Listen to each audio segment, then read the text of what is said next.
네, 2016년 6월 2일 목요일 시황방송을 시작을 하도록 하겠습니다. 자, 오늘 코스피는 0.12% 상승한 1985포인트로 마감이 되었던 모습인데요. 자, 어제와 마찬가지로 대체적으로 보합권 혼조세 양상을 나타냈습니다. 어제는 한 약보합권 정도에서 마감이 됐고 오늘은 강보합권 정도에서 마감이 됐는데 오늘도 역시나 외국인들이 꾸준히 매수에 좀 들어왔었던 그런 모습들이었고 선물에서도 매수가 강하게 들어왔습니다. 자, 근데 중요한 건 뭐냐면요.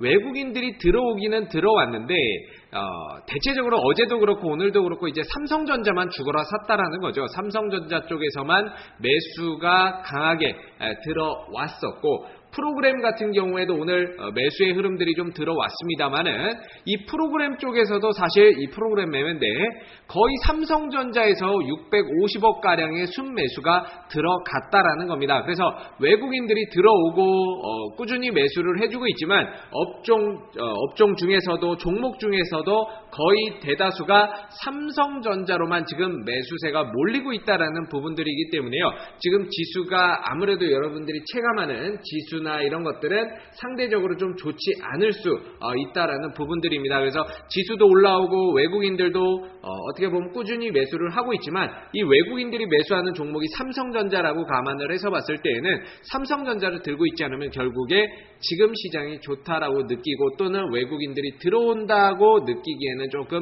어렵다라고 봐야 될 것 같습니다. 그래서 오늘 삼성전자만 상당히 좀 좋았던 그런 흐름들이었고요. 솔직히 뭐 나머지 종목들은 상당히 좀 힘들었습니다.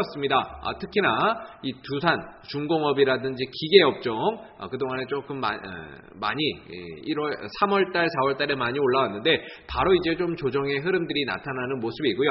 유통 관련주 쪽에서는 뭐 삼성물산이라든지 BGF 리테일, 이마트, LG상사 등이 약세 흐름들을 좀 나타냈었고 통신업종도 상당히 좀 좋지 않았습니다. 자, 오늘 의약품 관련주들이 상대적으로 좀 강세를 보였는데 대체적으로 전기전자 쪽에서는 삼성전자만 상당히 좀 좋았던 하루의 흐름이었고요.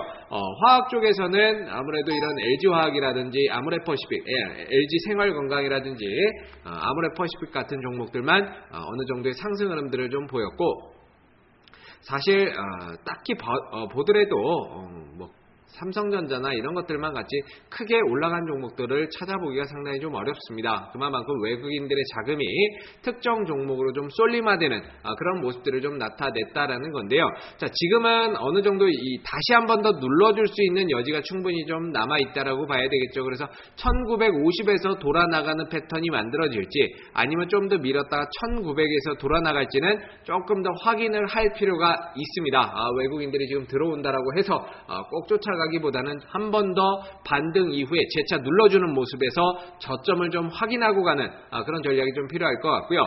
그리고 나스닥이라든지 S&P 선물 오늘 같은 경우에는 살짝 뭐 약세 흐름들을 나타내고 있고 뭐 이것보다는 아무래도 일본의 니케이 지수 오늘 한 2% 정도 좀 빠졌다라는 부분들 아무래도 소비세 일본이 개별 소비세 인상을 조금 더 미루다 보니까 아무래도 이거에 대한 일본 경기에 대한 불확실성, 불안감 이런 것들이 아무래도 안전자산 수요, 안전자산의 쏠림 현상으로 나타났었고 그로 인해서 엔화가 강세를 보이고 반면에 일본 증시는 급락을 하는 그런 모습들을 좀 나타냈습니다.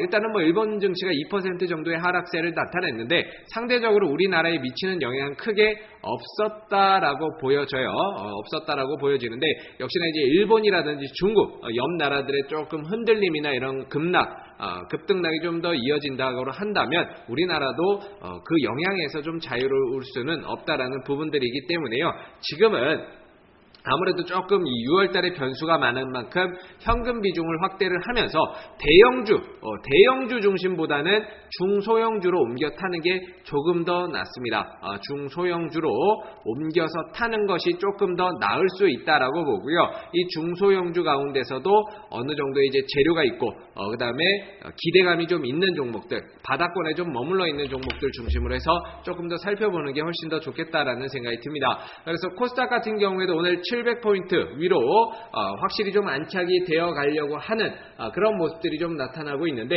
오늘 이제 역시 코스닥 같은 경우도 테마주들 상당히 좀 강하게 흘러갔었죠. 바로 이제 해저 터널 관련주 한국선제라든지 그 다음에 KT 서브마린이라든지 우원개발이라든지 또는 특수건설 이런 홈센터죠. 홈센터도 있고 대체적으로 이 해저터널 관련주들이 새롭게 또 부각이 되면서 오늘 급등을 하는 그런 모습들을 좀 나타냈습니다. 그래서 어제는 뭐 이런 신공항 관련주들이 급등이 나타나고 반대로 오늘은 이제 해저터널 관련주들이 좀 급등의 흐름들이 나타났고요.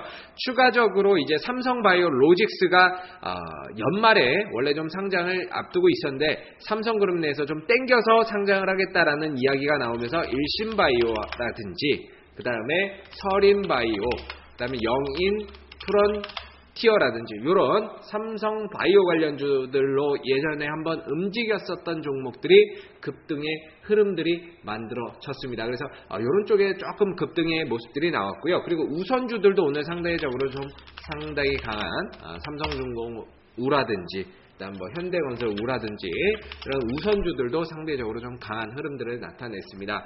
자, 근데 잘 보시게 되면은요, 하나같이 다 밑바닥에 있을 때 올라오는 모습이죠. 서린바이오도 마찬가지고 그동안에 잔잔하게 조용히 흘러가고 있다가 갑자기 이슈가 터지면서 급등이 나오고, 그다음에 영인프론티어도 마찬가지고, 영인프론티어도 마찬가지고, 그 다음에 일신바이오도 거의 쭉 빠지고 있다가 이제 반등이 나오는 케이스인데, 그만큼 지금은 조정받고 쉬어가고 눌러주는 종목들, 그러면서 앞으로의 기대감이 있는 종목들에 대한 관심, 선침해 이런 전략들이 상당히 좀 유효할 수 있다라고 보고요.